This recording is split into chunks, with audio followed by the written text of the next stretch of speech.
আবেদ বান্দারে ফেরেশতা নিয়ে যাইবে, জান্নাতের রাস্তায় নিয়ে যাবে।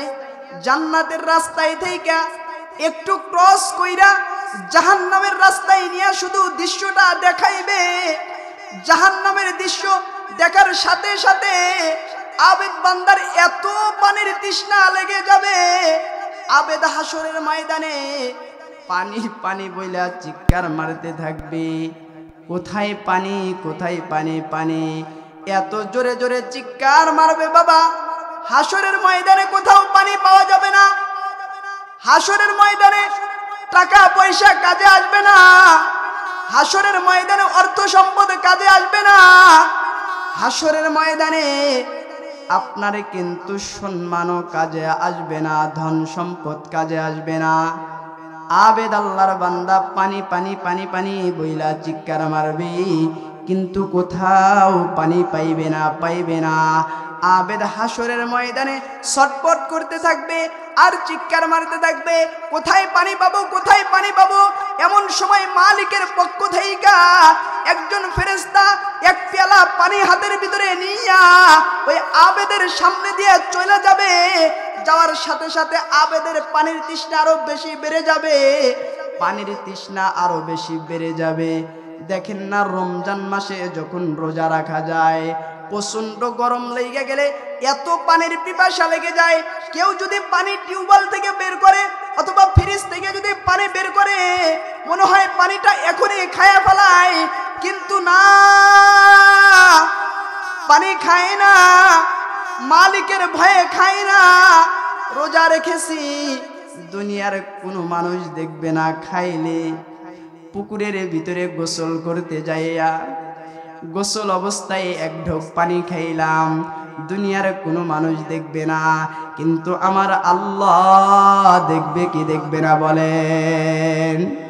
আমার আল্লাহ কিন্তু অবশ্যই দেখবে। আবেদ পানির জন্য চিৎকার মারতেছে, ও ভাই পানিটা দিয়া যাও না, পানির তৃষ্ণা লেগে গেছে। কিন্তু ফেরেশতা ডাকতে বলবে, না না, এটা হাসরের ময়দান, এই জায়গার ভিতরে পানি দেওয়া যাবে না। ও আল্লাহর বান্দা, তুমি পানি চাইতেছো, এই জায়গার ভিতরে বিনামূল্যে পানি দেওয়া যায় না, পানি দেওয়া যায় না। কয় কি দিয়া পানি পান করব বলো? কয় এই জায়গার ভিতরে পানি পান করতে হইলে নেকি দেওয়া লাগে। দুনিয়ার কোনো মুদ্রা চলে না, দুনিয়ার কোনো ডলার চলে না, টাকা চলে না, দুনিয়ার কোনো অর্থ সম্পদ চলে না। এই জায়গার ভিতরে নেকির বদলায় পানি দেওয়া যায়। কয় তাইলে তুমি আমার এক পেয়ালা পানি দাও, কত নেকি নিবে বলো? কয় যদি এক পেয়ালা পানি খাও তাইলে 500 বছরের নির্ভেজাল ইবাদত দিতে হবে। আল্লাহর বান্দা হতাশা হয়ে যাবে, কি বলে রে, হায়াতি পেয়েছিলাম 500 বছর, আর 500 বছরের নির্ভেজাল ইবাদত আছে। যদি এই নির্ভেজাল ইবাদত দিয়ে এক পেয়ালা পানি খাই তাইলে তো আমার জান্নাতে যাওয়া হবে না। যদি পানিও না খাই তাইলে আমার জীবনও বাঁচবে না। কি করব, কি করব, উপায় নাই, উপায় নাই। হতাশা হয়ে যাবে আল্লাহর বান্দা, টেনশনের মধ্যে পড়ে যাবে।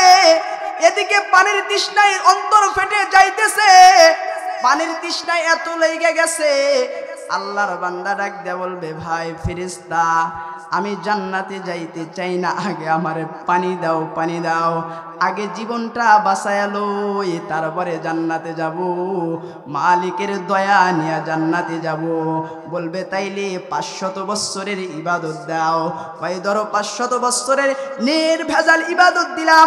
ভাই এই যে নির্ভেজাল ইবাদত দিয়া দিছাও, ধরো এক পেয়ালা পানি খাও। এক পেয়ালা পানি খাওয়ার সাথে সাথে পানির তৃষ্ণা আরো বেড়ে যাবে। আল্লাহর বান্দা এত জোরে চিৎকার মারবে, হাসরের ময়দানে চিৎকার দিয়া জমিনের ভিতরে গড়াগড়ি করবে, আর ডাক দিয়ে বলবে, আল্লাহ এক পেয়ালা পানি খাইছি, 500 বছরের ইবাদত গেছে, আর তো আর কোনো ইবাদত নাই। প্রতিদিন মসজিদ থেকে মুয়াজ্জিন ডাক দিতেছে, নামাজের জন্য আসো, কল্যাণের জন্য আসো। কিন্তু না না, আমি আর আপনি দুনিয়ার মহাব্বতের মধ্যে পড়ে গেছি। ব্যবসা বাণিজ্য আপনাকে আমাকে দুনিয়ার এত মহাব্বত এত লোভ লালসা দেখাইতেছে, মসজিদের মুয়াজ্জিনের ডাক আমার আপনার কাছে ভালো লাগে না। বারবার মসজিদ থেকে 5 বার প্রতিদিন ডাক দিতেছে, আহ্বান করতেছেন, কিন্তু ডাকটা আমার কাছে ভালো লাগে না। আমি আর আপনি ডাকে সাড়া দিই না।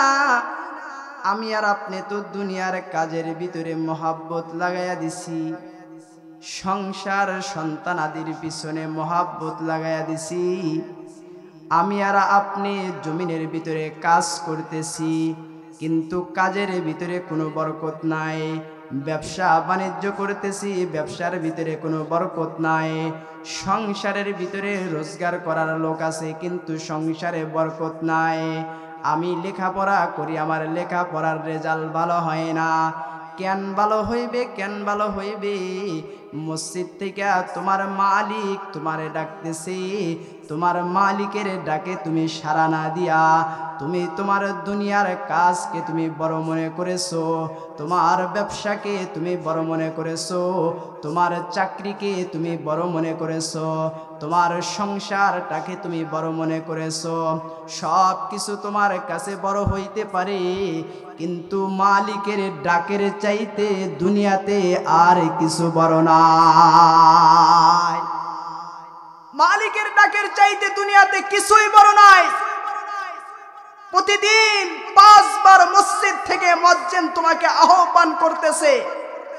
ফজরের নামাজের আজান হয়ে গেছে, নামাজটা পড়ে তুমি জমিনে কাজে চলে যাও, ফজরের নামাজ পড়ে অফিসে চলে যাও, ফজরের নামাজ পড়ে ব্যবসার উদ্দেশ্য বের হয়ে যাও, ফজরের নামাজ পড়ে তুমি ব্যবসা বাণিজ্য শুরু করে দাও।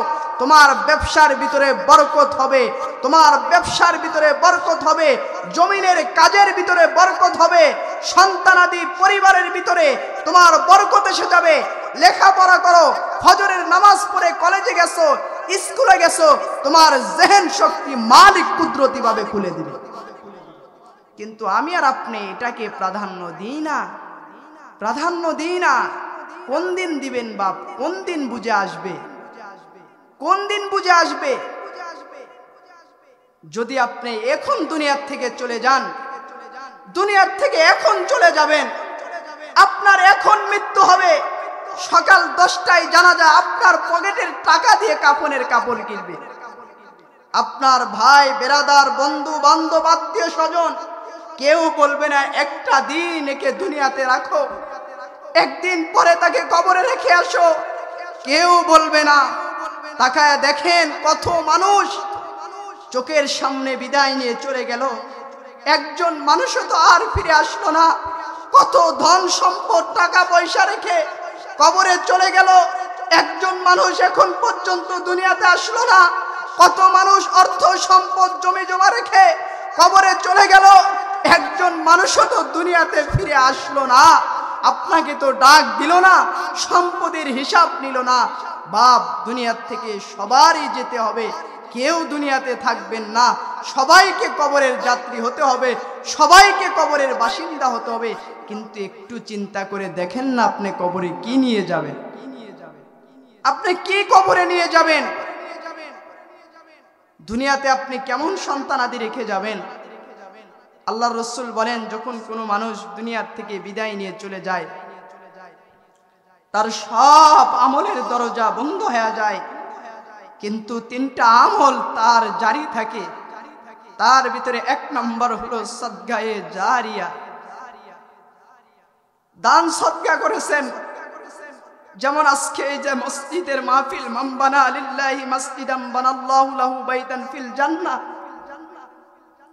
আল্লাহর রাসূল বলেন, যে দুনিয়ার ভিতরে মসজিদ বানাইলো, আল্লাহ তাআলা তার জন্য জান্নাতের ভিতরে একটা ঘর বানায়া দিল। সদকায়ে জারিয়া, মসজিদ যতদিন থাকবে, আপনি কবরে শুয়ে থাইকাও কবর থেকে আযাব আপনি সব পাইতে থাকবেন। নেক সন্তান দুনিয়াতে রেখে গেছেন, এই সন্তান যতদিন দুনিয়াতে থাকবে, যত ভালো আমল করবে, নামাজ পড়বে, রোজা রাখবে, দান সদকা করবে, সন্তানের এই আমলের সব আপনি বাবা মা কবরে শুয়ে থাইকা আপনি পাইতে থাকবেন। আর যদি সন্তানটা বাপ যদি বদকার হয়ে যায়, যদি নাফরমান সন্তান হয়ে যায়, গুনাহগার সন্তান যদি হয়ে যায়, যদি বেদিন সন্তান হয়ে যায়, বাপ মা কবরে শুয়ে থাইকাও আযাব পাইতে থাকবে কিয়ামত পর্যন্ত। তাহলে এখন আপনি ডিসিশন নেন, এখন আপনি চিন্তা করেন কোন সন্তানের জন্য বাড়ি করতেছেন, কোন সন্তানের জন্য গাড়ি করতেছেন, কোন সন্তানের জন্য অর্থ সম্পদ জমা রাখতেছেন। আপনাদের দুইটা পায়ে হাত দিয়ে বলতেছি, এমন নাফরমান সন্তান রেখে যায়েন না। আজকে মাহফিল শেষ করে বাড়িতে যান, প্রয়োজন হলে সন্তানের দুইটা পা আপনি বাবা আপনি মা জড়ায় ধরেন, সন্তানের পা জড়ায় ধরে বলেন, বাবা তোর রোজগার খাওয়ার আশা নাই, রোজগার খাওয়ার আশা নাই, তুই রোজগার করে দিবি এটা আমি চাই না।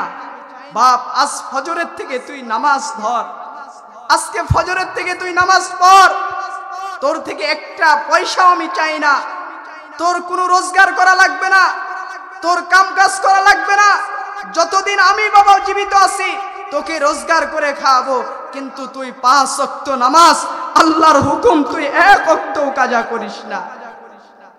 যদি আপনি চলে যান, এই সন্তানটা যদি আপনার বেনামাজি হয়, তাহলে সন্তান যত গুনাহ করবে আপনি কবরে শুয়ে থাইকাও এই গুনার ভাগ আপনি পাইতে থাকবেন। আর যদি নেক সন্তান রেখে যান, সন্তান মসজিদে গিয়ে নামাজ পড়বে, সন্তান আপনার কবরের পাশে গিয়ে দোয়া করবে, দুটা হাত তুলে আব্বার জন্য কান্না করবে, চোখের পানি ছেড়ে কাঁদবে। আল্লাহ তাআলা সন্তানের চোখের পানি দেইখা আল্লাহ তাআলা ওই আব্বা আম্মার কবরের আযাব মাফ করে দিবে, আব্বা আম্মাকে জান্নাতি বানায়া দিবে, আব্বা আম্মাকে কবরে জান্নাতের মেহমান হিসাবে আল্লাহ তাআলা কবুল করে নেবে।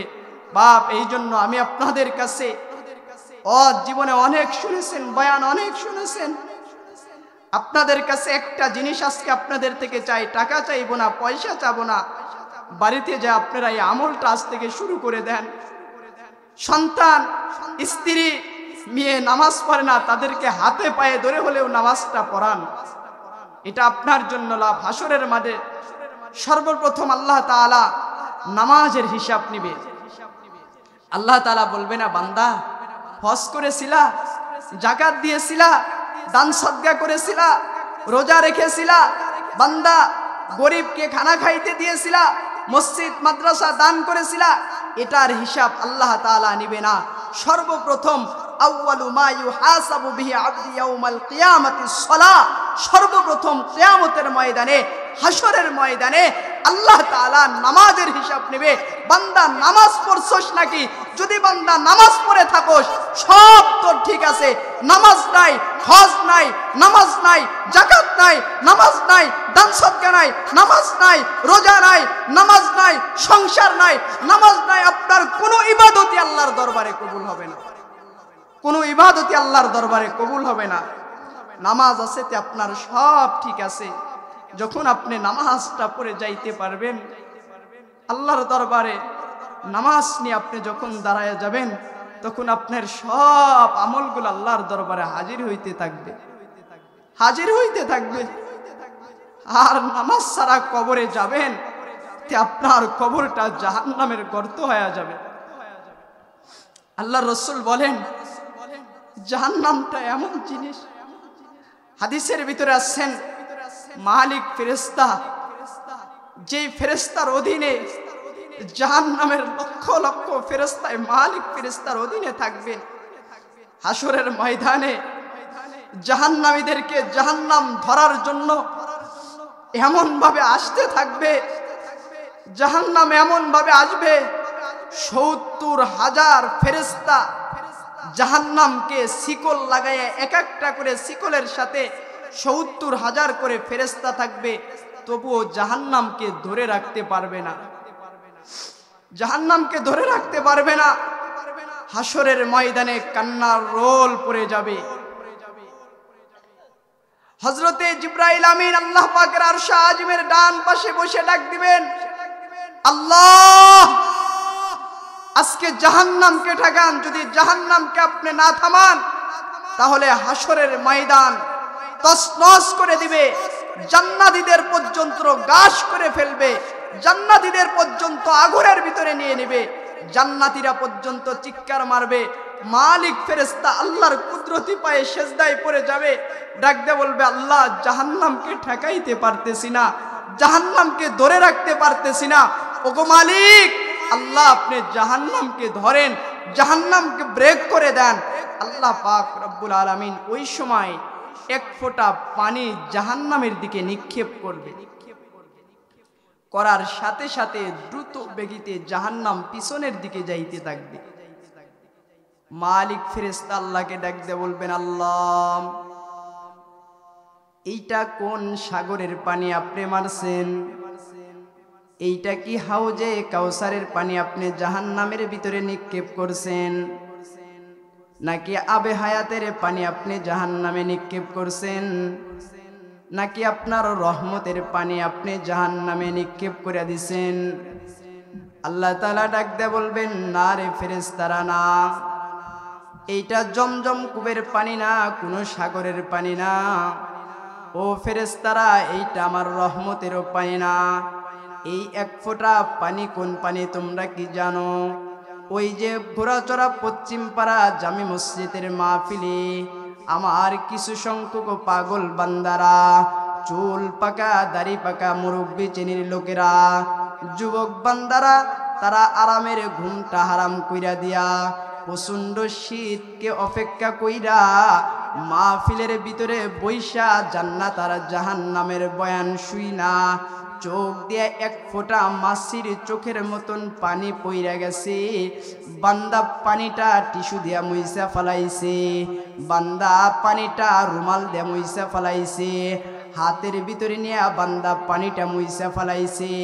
বান্দা তো মনে করেছে এক ফোঁটা চোখের পানি ছাড়লাম, এই পানিটা মাটিতে পড়ে গেছে, জামাতে লেগে গেছে, টিস্যুর সাথে লেগে গেছে, পানিটা মিশা গেছে। বান্দার ধারণাটো এইটাই ছিল, কিন্তু না ফেরেশতা, বান্দার চোখের পানিটা আমি মালিক কুদরতি ভাবে আমি আল্লাহ তাআলা হেফাজত কইরা রাইখা দিয়েছিলাম। এই চোখের পানি আজকে জাহান্নামের দিকে নিক্ষেপ করেছি, আর জাহান্নাম দ্রুত বেগিতে পিছনের দিকে চইলা গেছে। তাহলে আপনার চোখের পানির দাম কত? চোখের পানির দাম কত? আল্লাহ তাআলা হাসরের ময়দানে কিছু লোককে আল্লাহ তাআলা বিনা হিসাবে জান্নাতে দিয়ে দিবে, তাদের কোনো হিসাব নিবে না, বিনা হিসাবে আল্লাহ তাআলা জান্নাতে দিয়ে দিবে। কাদেরকে আল্লাহ তাআলা বিনা হিসাবে জান্নাতে দিয়ে দিবেন? আল্লাহ তাআলা দুইজন জাহান্নামীকে ডাক দিয়ে বলবেন যে যাও, তোমাদেরকে জাহান্নামে যাওয়ার জন্য অর্ডার হয়ে গেছে, তোমরা জাহান্নামে চলে যাও, তোমাদের জন্য জাহান্নাম ওয়াজিব হয়ে গেছে, তোমরা জান্নাতে যাইতে পারবা না। দুইজনে জাহান্নামের দিকে যাবে, কিন্তু একজন সোজা জাহান্নামের দিকে যাইতেছে, আরেকজন জাহান্নামের দিকে যাইবে আর বারবার আল্লাহ পাকের কুদরতি নজরের দিকে তাকায়া থাকবে, বারবার বারবার তাকায়া থাকবে। আল্লাহ তাআলা তখন বান্দাকে ডাক দিয়ে বলবেন, বান্দা তোকে জাহান্নামে যাইতে বলছে, কিন্তু বারবার কেন তাকাইতেছস? এই বান্দা ডাক দিয়ে বলবেন, আল্লাহ জাহান্নামে যাইতে বলছেন, দুনিয়াতে অনেক শুনেছি, এবং আপনি যে কালামুল্লাহ নাজিল করেছিলেন, এই কালামুল্লাহর ভিতরেও আপনার রহমান নামের যে দয়া, এইটা শুধু শুনেছি মালিক, কিন্তু আপনি আজকে হাসরের ময়দানে আমাকে যে জাহান্নামে যাওয়ার পারমিশন দিলেন, অর্ডার দিলেন, কিন্তু আপনার তো কোনো মায়া নাই, বারবার আপনার দিকে তাকাইতেছি, আপনার দিলে কি মায়া লাগে না? জাহান্নামী বান্দা আল্লাহকে ডাক দিয়ে বলবেন, আপনার কি মায়া লাগে না?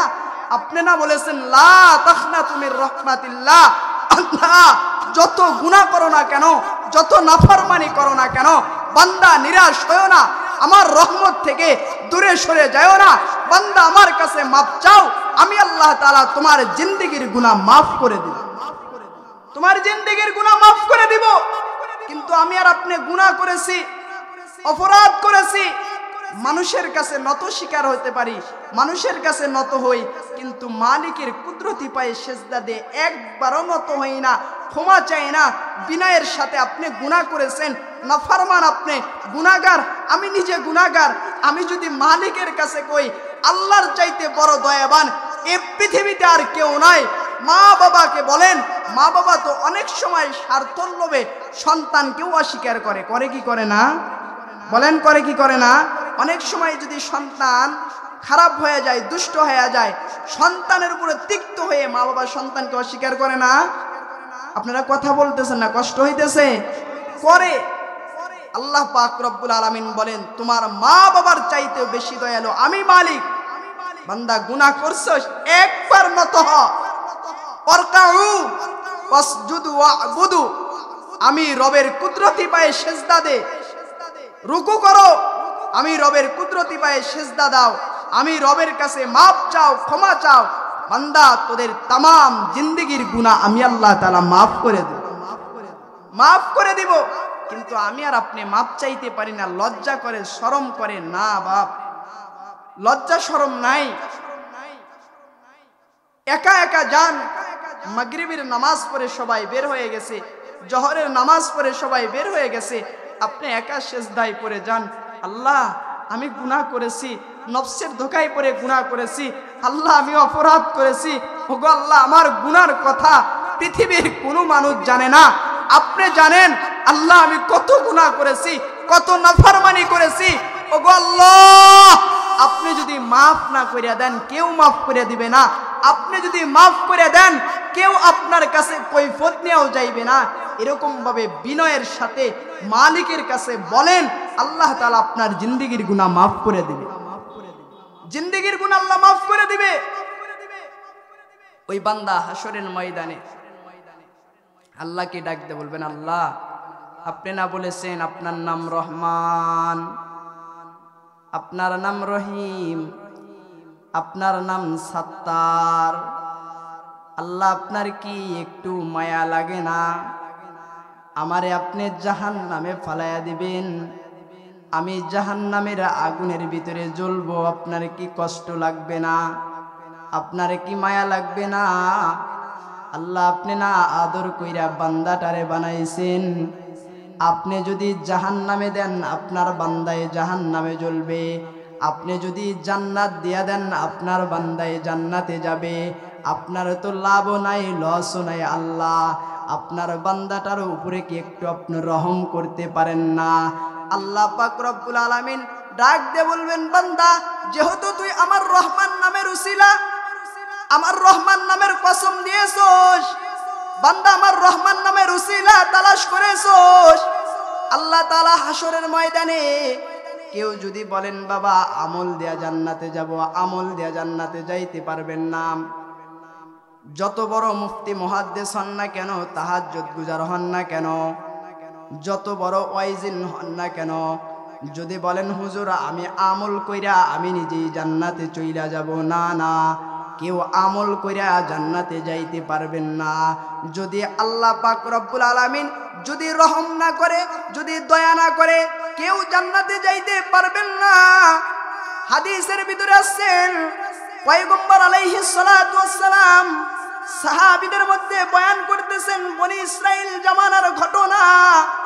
আল্লাহর নবী ডাক দিয়ে বলতেছেন, ও সাহাবীরা, বনি ইসরাইল জামানার ভিতরে একজন বুজুর্গ বান্দা ছিলেন, 500 বছরের নেক হায়াত পেয়েছিল, 500 বছরের, 1 বছর নয়, 2 বছর নয়, 3 বছর নয়, 500 বছরের হায়াতের জিন্দেগি পেয়েছে।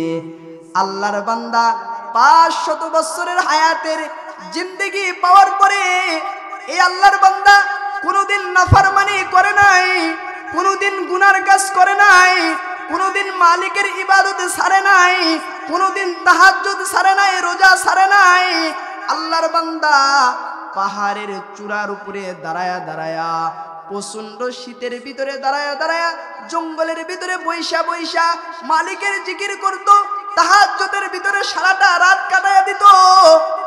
একাধারে 500 বছর পর্যন্ত আল্লাহর বান্দা ইবাদত করেছে, ইবাদতের ভিতরে কোনো রিয়া নাই, ইবাদতের ভিতরে কোনো গুনাহ নাই, ওই আল্লাহর বান্দা 500 বছরের ইবাদত নিয়াম হাসরের ময়দানে আল্লাহ পাকের কাঠগড়ায় দাঁড়ায় যাবেন।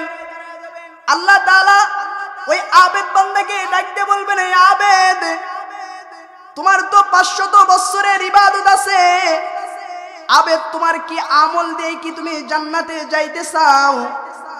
আবেদ ডাকতে বলবেন, আল্লাহ 500 বছরের হায়াত দিয়েছিলেন, 500 বছরের হায়াতের জিন্দেগিতে ঘর করি নাই, জঙ্গলে জঙ্গলে কাটায়া দিছি, আপনার ইবাদত করেছি, আপনার গোলামি করেছি, ওগো আল্লাহ জান্নাতে যাওয়ার জন্য কষ্ট করে আমল করেছি, আল্লাহ আমার আমল দিয়ে আমি জান্নাতে যাইতে চাই। আল্লাহ তাআলা ডাক দেয়া কয়, আবেদ ভালো কইরা বুঝো, আমল দিয়েই কি জান্নাতে যাইবা নাকি আমি মালিকের দয়া দিয়া? ডাক দিয়া কয়, আল্লাহ আমার আমল দিয়ে আমি জান্নাতে যাইতে চাই। আল্লাহ তাআলা ডাক দিয়া বলবেন, আবেদ যা, জান্নাতে যাওয়ার পারমিশন দিলাম। জান্নাতে যাওয়ার পারমিশন দিয়ে দিবে, একজন ফেরেশতাকে আল্লাহ তাআলা নিযুক্ত করে দিবেন, এই লোকটারে জান্নাতে নিয়ে যাও। আবেদ জান্নাতে চলে যাবে, কিন্তু জান্নাতে নেওয়ার আগে তাকে একটু জাহান্নামের কিনারা দিয়ে একটু ঘুরাইয়া জান্নাতের ভিতরে নিয়ে যাইবা। খবরদার জাহান্নামে যেন তাকে ফেলিয়ে দাও না। আবেদ বান্দারে ফেরেশতা নিয়ে যাইবি, জান্নাতের রাস্তায় নিয়ে যাবে, জান্নাতের রাস্তায় থেকে একটু ক্রস কইরা জাহান্নামের রাস্তায় নিয়ে শুধু দৃশ্যটা দেখাইবে। জাহান্নামের দৃশ্য দেখার সাথে সাথে আবেদ বান্দার এত পানির তৃষ্ণা লেগে যাবে, আবেদ হাসরের ময়দানে পানি পানি বইলা চিৎকার মারতে থাকবে, কোথায় পানি, কোথায় পানি, পানি, এত জোরে জোরে চিৎকার মারবে বাবা। হাসরের ময়দানে কোথাও পানি পাওয়া যাবে না, হাসরের ময়দানে টাকা পয়সা কাজে আসবে না, হাসরের ময়দানে অর্থ সম্পদ কাজে আসবে না, হাসরের ময়দানে আপনার কিন্তু সম্মানও কাজে আসবে না, ধন সম্পদ কাজে আসবে না। আবেদ আল্লাহর বান্দা পানি পানি পানি পানি বইলা চিৎকার মারবে, কিন্তু কোথাও পানি পাইবে না, পাইবে না। আবেদ হাসরের ময়দানে ছটফট করতে থাকবে আর চিৎকার মারতে থাকবে, কোথায় পানি পাবো, কোথায় পানি পাবো।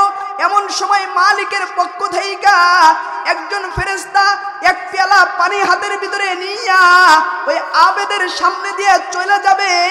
যাওয়ার সাথে সাথে আবেদের পানির তৃষ্ণা আরো বেশি বেড়ে যাবে, পানির তৃষ্ণা আরো বেশি বেড়ে যাবে। দেখেন না, রমজান মাসে যখন রোজা রাখা যায়, প্রচন্ড গরম লেগে গেলে এত পানির পিপাসা লেগে যায়, কেউ যদি পানি টিউবওয়েল থেকে বের করে অথবা ফ্রিজ থেকে যদি পানি বের করে মনে হয় পানিটা এখনই খায়া ফেলায়, কিন্তু না, পানি খায় না, মালিকের ভয়ে খায় না। রোজা রেখেছি, দুনিয়ার কোনো মানুষ দেখবে না, খাইলে পুকুরের ভিতরে গোসল করতে যাইয়া গোসল অবস্থায় এক ঢোক পানি খাইলাম, দুনিয়ার কোনো মানুষ দেখবে না, কিন্তু আমার আল্লাহ দেখবে কি দেখবে না বলেন? আমার আল্লাহ কিন্তু অবশ্যই দেখবে। আবেদ পানির জন্য চিৎকার মারতেছে, ও ভাই পানিটা দিয়া যাও না, পানির তৃষ্ণা লেগে গেছে। কিন্তু ফেরেশতা ডাকতে বলবে, না না, এটা হাসরের ময়দান, এই জায়গার ভিতরে পানি দেওয়া যাবে না। ও আল্লাহর বান্দা, তুমি পানি চাইতেছো, এই জায়গার ভিতরে বিনামূল্যে পানি দেওয়া যায় না, পানি দেওয়া যায় না। কয় কি দিয়া পানি পান করব বলো? কয় এই জায়গার ভিতরে পানি পান করতে হইলে নেকি দেওয়া লাগে। দুনিয়ার কোনো মুদ্রা চলে না, দুনিয়ার কোনো ডলার চলে না, টাকা চলে না, দুনিয়ার কোনো অর্থ সম্পদ চলে না, এই জায়গার ভিতরে নেকির বদলায় পানি দেওয়া যায়। কয় তাইলে তুমি আমার এক পেয়ালা পানি দাও, কত নেকি নিবে বলো? কয় যদি এক পেয়ালা পানি খাও তাইলে 500 বছরের নির্ভেজাল ইবাদত দিতে হবে। আল্লাহর বান্দা হায়াতি পেয়েছিলাম 500 বছর, আর 500 বছরের নির্ভেজাল ইবাদত আছে। যদি এই নির্ভেজাল ইবাদত দিয়ে এক পেয়ালা পানি খাই তাইলে তো আমার জান্নাতে যাওয়া হবে না। যদি পানিও না খাই তাইলে আমার জীবনও বাঁচবে না। কি করব উপায় নাই, উপায় নাই। হতাশা হয়ে যাবে আল্লাহর বান্দা, টেনশনের মধ্যে পড়ে যাবে। এদিকে পানির তৃষ্ণায় অন্তর ফেটে যাইতেছে, পানির তৃষ্ণায় এত লেগে গেছে। আল্লাহর বান্দা ডাক দিয়ে বলবে, ভাই ফেরেশতা, আমি জান্নাতে যাইতে চাই না, আগে আমারে পানি দাও, পানি দাও। আগে জীবনটা বাঁচায়ালো, তারপরে জান্নাতে যাব। মালিকের দয়া নিয়ে জান্নাতে যাব। বলবে তাইলে 500 বছরের ইবাদত দাও। ভাই ধরো 500 বছরের নির্ভেজাল ইবাদত দিলাম। ভাই এই যে নির্ভেজাল ইবাদত দিয়া দিছাও, ধরো এক পেয়ালা পানি খাও। এক পেয়ালা পানি খাওয়ার সাথে সাথে পানির তৃষ্ণা আরো বেড়ে যাবে। আল্লাহর বান্দা এত জোরে চিৎকার মারবে, হাসরের ময়দানে চিৎকার দিয়া জমিনের ভিতরে গড়াগড়ি করবে, আর ডাক দিয়ে বলবে, আল্লাহ এক পেয়ালা পানি খাইছি, 500 বছরের ইবাদত গেছে, আর কোনো ইবাদত নাই। ওগো মালিক, আর তো কোনো ইবাদত নাই, কেমনে পানি পান করবো? দৌড়ে যাবে মালিকের দরবারে, আল্লাহ পাকের আরশে আজিমের নিচে যাইয়া আবেদ সেজদার ভিতরে পইরা যাবে। ডাক দেয়া বলবে, আল্লাহ বড় ভুল করে ফেলাইছি, বুঝতে পারি নাই যে আমল দিয়া জান্নাতে যাইতে পারবো, বুঝে আসে নাই। ওগো মালিক, আমল দিয়া তো জান্নাতে যাইতে পারবো না, ইবাদত দিয়া তো জান্নাতে যাইতে পারবো না। 500 বছরের ইবাদত দিয়া এক পেয়ালা পানি খাইছি, ইবাদত শেষ হয়ে গেছে। আল্লাহ ভুল করে ফেলাইছি, ওগো আল্লাহ আপনার দয়া দিয়া, আপনার রহমত দিয়া আপনি আমারে জান্নাতে পাঠিয়ে দেন। আল্লাহ তাআলা ডাক দিয়ে কয়, আবেদ তাইলে বুঝছো আমার দয়া ছাড়া কেউ জান্নাতে যাইতে পারবে না।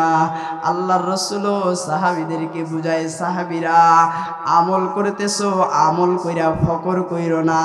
দান সদকা করতেছো, দান সদকা কইরা ফকর কইরো না, গৌরব কইরো না।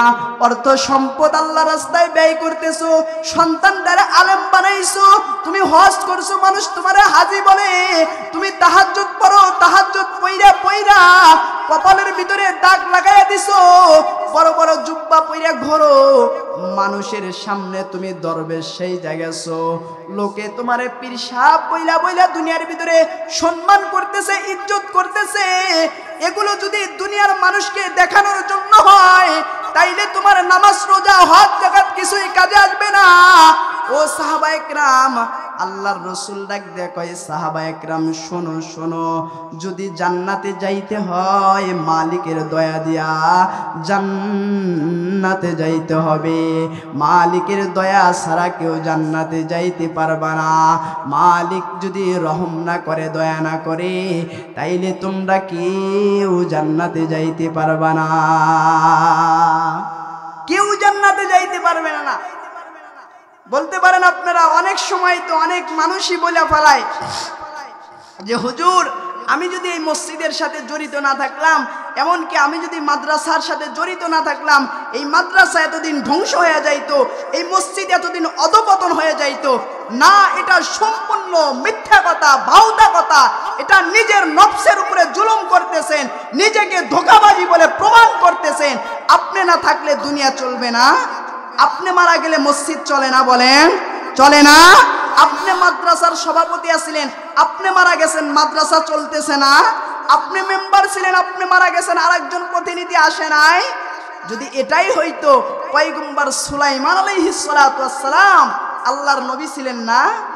পয়গম্বর সুলাইমান, আল্লাহ তাআলা এত বড় সিংহাসন দিয়েছিলেন, যেই পয়গম্বর সুলাইমান আলাইহিস সালাতু ওয়াস সালামের কাছে জিন জাতি যত মানব দানব ছিল, পয়গম্বর সুলাইমানের এই জিন দেও দানব সবাই পয়গম্বর সুলাইমানের গোলামি করত।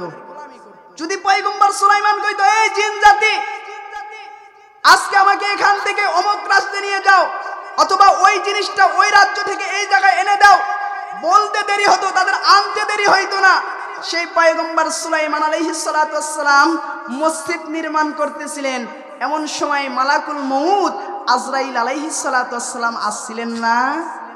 আয়েশা কি এমনিতে চলে গেছেন, হ্যাঁ, নাকি পয়গম্বর সুলাইমান রে নিয়ে চলে গেছেন? নিয়ে চলে গেছেন। পয়গম্বর সুলাইমান আলাইহিস সালাতু ওয়াস সালাম ডাক দিয়ে বলতেছেন যে ও মালাকুল মউত আজরাইল, আমার জানটা কবজা করার জন্য আইছো, আমি একটু মালিকের সাথে 2টা মিনিট কথা বলি। কি কথা? আল্লাহর কাছে পয়গম্বর সুলাইমান আলাইহিস সালাতু ওয়াস সালাম ডাক দিয়ে বলতেছেন, আল্লাহ আপনার ঘর বানাইতেছি, আপনি কি একটু সুযোগ দিবেন না? আমার এই ঘরটা সম্পূর্ণ কাজ করিয়া তারপরে দুনিয়ার থেকে নিয়ে গেলে হয় না?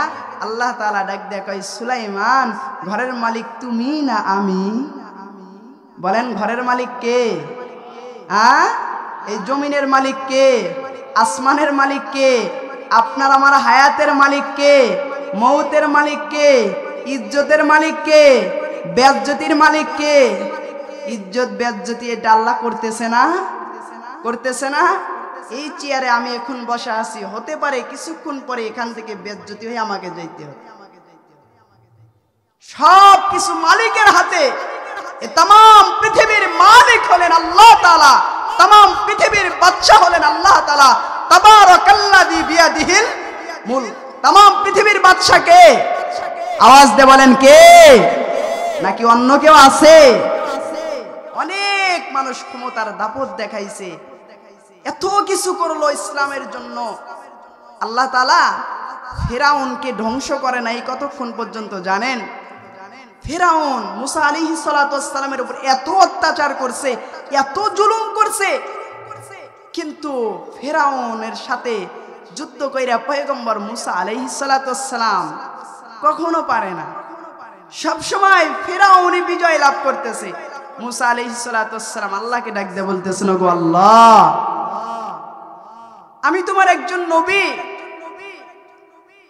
আমার সাথে ফিরাউন সব সময় যুদ্ধ লেগেই থাকে, আমাকে কষ্ট দেয়, আঘাত দেয়, আমাকে এত জুলুম অত্যাচার করে। আল্লাহ, তুমি কি ফিরাউনকে শেষ করতে পারো না? আল্লাহ তাআলা ফিরাউনকে কি শেষ করেন নাই? এত যুদ্ধ করেছে, কিন্তু সব জায়গায় ফিরাউন জয় লাভ করেছেন। আল্লাহ তাআলা শেষে নীল দরিয়া পার হইতে, নীল দরিয়ার ভিতরে এমন ভাবে আল্লাহ তাআলা চুবাইয়া মারছেন, যে চুবাইয়া মারছেন তো মারছেন, এমন ভাবে আল্লাহ তাআলা মারছেন, আজও পর্যন্ত ফিরাউনের লাশটা মিশরের জাদুঘরে আছে। ইসলাম নিয়ে কেউ সিনেমিনি খাইলেন না, আলেম ওলামাদেরকে নিয়ে কেউ সিনেমিনি খাইলেন না, মসজিদের ইমাম মুয়াজ্জিনদেরকে নিয়ে সিনেমিনি খাইলেন না। এরা কিন্তু আল্লাহর মেহমান।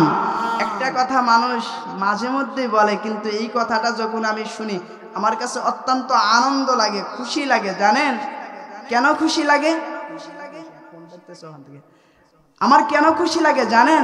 যখন বলে যে মোল্লার দৌড় মসজিদ পর্যন্ত, তখন আমার এত খুশি লাগে, হায় আল্লাহ, বেকল কয় গিরে, মোল্লার দৌড় যদি মসজিদ পর্যন্ত হয়, মসজিদের দৌড় হলো বাইতুল্লাহ খানায় কাবার পর্যন্ত, খানায় কাবার দৌড় হলো আরশে আজিম পর্যন্ত। কথা বলেন ঠিক না বেঠিক?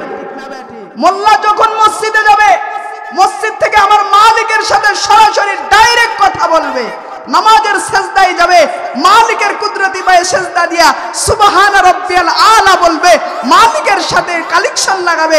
আরে বেকল, তুই যে বলস মোল্লার দৌড় মসজিদ পর্যন্ত, তুই কি জানোস মসজিদটা কি?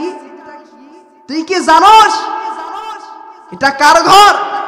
মান বানা লিল্লাহি মাসজিদান বানাল্লাহু লাহু বাইতান ফিল জান্নাহ, একটা জান্নাতের অংশ এখানে।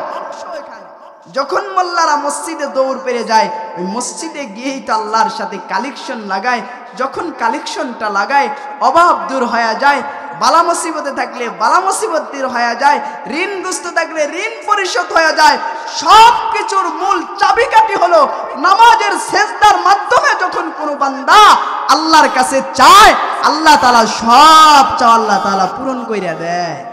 কিন্তু আমরা তো তা পারি না। আমরা যাই এমপির কাছে অথবা চেয়ারম্যানের কাছে, একটা চাউলের কাঠের নেই গে, মেম্বার সাহেব একটা চাউলের কাঠ দেন, ভাব পায়ে হাত দিয়ে বলতেছি, আপনারা আমার মুরব্বী যুবক ভাই, পায়ে হাত দিয়ে বলতেছি, মেম্বার চেয়ারম্যানের কাছে 10 কেজি 20 কেজি আধা মন চাউলের জন্য যায় হাত না পাইতা আল্লাহর ঘর মসজিদে যায় একটা সেজদা দিয়া আল্লাহর কাছে বলেন, আল্লাহ আমার এই জিনিসের প্রয়োজন, আল্লাহ আমার এটার অভাব, এটার অভাবটা তুমি দূর করে দাও।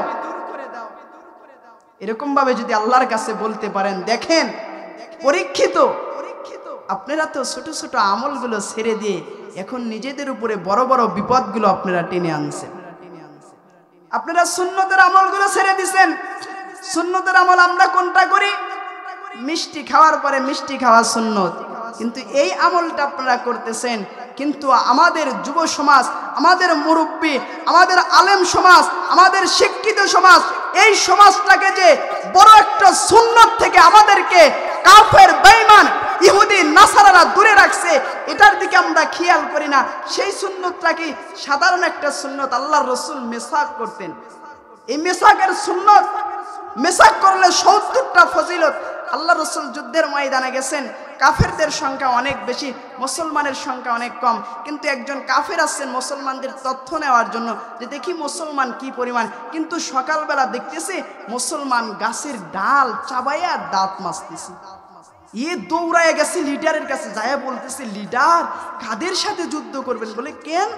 যাদের সাথে যুদ্ধ করবেন তারা কাঁচা ঘাস চাবাইয়া খাইতেছে, যদি তাদের সাথে যুদ্ধেই জড়ায় পড়েন তাহলে আমাদেরকে কামড়ায় খায় তারা শেষ করবে, এদের সাথে যুদ্ধে লিপ্ত হওয়া যাবে না।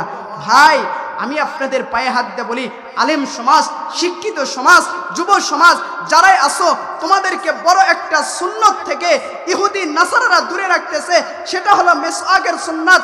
ডাক্তাররাও পর্যন্ত বলে সকাল বিকাল আপনারা ব্রাশ করেন, ব্রাশ করলে মুখের দুর্গন্ধ দূর হয়, দাঁতের পোকা ধরে না, এরকম ভাবে আপনার অনেক সমস্যা দূর হয়। কিন্তু এটা মিথ্যা কথা, ভাওতা কথা। আজকে আমি আপনাকে প্রেসক্রিপশন দিয়ে যাইতেছি, আমি আপনাকে লিখে দিয়ে যাইতেছি, আপনি আমল করেন।